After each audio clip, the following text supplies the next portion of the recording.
Hi, this is Rob with RNS Retreats. You can always find us at www.robandsteve.net. I'm actually talking about the Meditation 101, the third class that we had tonight, and the homeworks that we went over. We took the Ujjayi breath and took it a little step further. We broke it down into two parts where we could do the Ujjayi breath and then adding retention of the breath at the top of the inhalation. The second part, we actually did the retention at the bottom as we exhaled, keeping them in two separate sections tonight as we went through. But you can also do a combination of the two, which we did not do tonight, which would be an inhale in, retention of the breath, and then remember that slow exhalation, keeping it even without rushing or just letting go, and doing that hold at the bottom of the breath. And again, remember that retention then, we're not gasping, but we're actually just letting and allowing the breath to come in, keeping it nice and smooth and even. The inhale retention builds energy, so for those of you with high blood pressure, be careful. The retention on the exhalation is actually really good to soothe and calm you down. So let's just do a round just to refresh your memory. So taking your seat, nice lift to the spine, shoulders back, remembering to tuck the chin slightly just so that everything is lined up with the spinal column, all the way up through the neck and the top of the head. Starting the Ujjayi breath.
So that was an example of putting the two breaths together.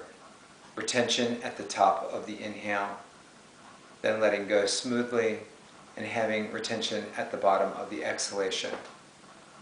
You can break them up. You can do a series of one or the other. Again, depending on what your body needs and what you want to play with as far as it being a meditation tool for you this week. So let's just pause.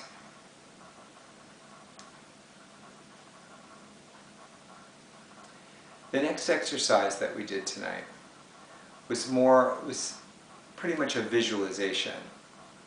So in this, I'm just going to talk you through a very short version of what we did tonight, just to bring back to your memory what we're doing.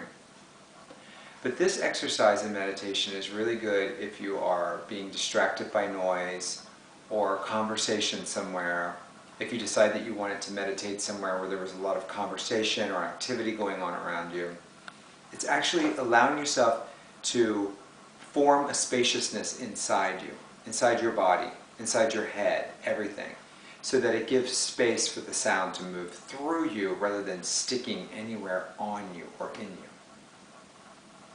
So just as a short example, again, taking your meditation seat, making sure that you have the lift to the torso and everything lined up.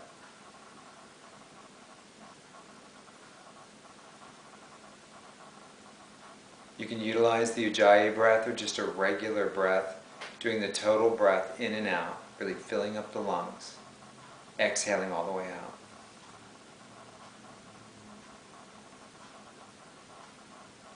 And just allow yourself, as you go inside and you soften, to feel that sense of spaciousness that you can create in your own body. Your chest, your head, anywhere that you might feel restriction. Just opening yourself up to the vastness of you.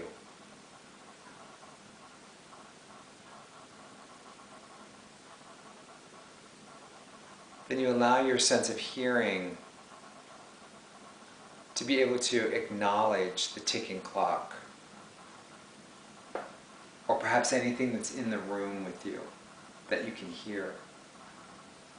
But again, allowing yourself to have such a sense of spaciousness that there's just movement of sound through you, almost like the wind, if it was going directly through your being. Then opening your sense of hearing again to maybe even the sounds that are outside of your space, outside of your room. And again, not attaching, not even to conversation. But with each breath, feeling your being expand. For some of you, as we went through tonight, we talked about allowing your energy body to become big and large. But just creating enough space to allow things to move through you without sticking, without letting the mind becoming attached. A great space for you just to enjoy and just to allow all the things that you're experiencing to move through while you sit in stillness and the silence. Pause. In our final exercise tonight, we took the bija sounds of the 7 chakras and basically worked with them last week as one longer mantra. So my suggestion this week was that perhaps you just play around with the first 3 bija sounds to correspond with the 3 lower chakras, especially if you're working on needing some grounding. And then starting with Yam from the heart chakra, from the Anahata, and allowing yourself to work with the bija sounds coming up through Om, to allow yourself to feel a sense of being uplifted. So those are suggestions. You can use all of the bija sounds together and using it for just one mantra, or you can break them up to help yourself to be able to feel either grounded or maybe a sense of being more on the spiritual realm, allowing yourself to feel spaciousness and almost a sense of spacey, just to actually just lift your energy up. So you have the bija sounds on your sheet, play around with them, enjoy, and remember, you are a fabulous human being. Enjoy your time with you. Allow yourself to open up to the essence that is you, because it's an incredible thing. So until we meet again, this is Rob. Namaste.